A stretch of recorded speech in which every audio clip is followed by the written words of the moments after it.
আলহামদুলিল্লাহ একটা অর্ডার পেলাম। আমি আছি আপনার চৌধুরীপাড়া থেকে যাবে হচ্ছে আপনার বুসাবা, মানে রেস্টুরেন্ট হচ্ছে বুসাবা থেকে অর্ডার দিছি আপনার নুরিয়া মাদ্রাসা, লেক বিলি 1 নম্বর রোড। চলেন দেখা যাক অর্ডার এটাতে কত কিলো হচ্ছে, কত কিলো গেলে কত টাকা ভাড়া। অ্যাকসেপ্ট দেওয়ার পর খাবার তো রেডি। রেস্টুরেন্টে কত কিলো দেখা যাক। রেস্টুরেন্ট হচ্ছে এখান থেকে 3 কিলো, এদিক দিয়ে দেখাচ্ছে কত কিলো, 3 কিলো। চলেন এবার রেস্টুরেন্টে যাওয়া যাক। রেস্টুরেন্টে আসলাম। রেস্টুরেন্টে আসার পর দেখতেছি খাবার রেডি।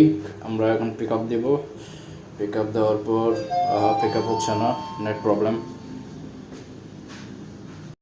খাবার পিক আপ দেওয়ার পর কাস্টমারের লোকেশন আসছে, দেখতেছেন। খাবারের দাম 160 টাকা, কাস্টমারের থেকে নিতে হবে 161 টাকা। দেখা যাক এখন এখান থেকে কাস্টমার লোকেশন কত কিলো। নেট লোকেশনে চাপ দিলাম।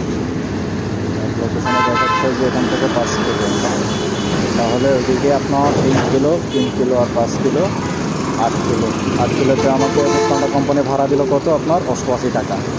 এখন আপনারা বলেন যে একজন bike rider 8 kilo Foodpanda delivery করে 88 টাকা ভাড়া, এটা কি ন্যায্য ভাড়ার মধ্যে পড়ে? আপনারা কমেন্টে জানান।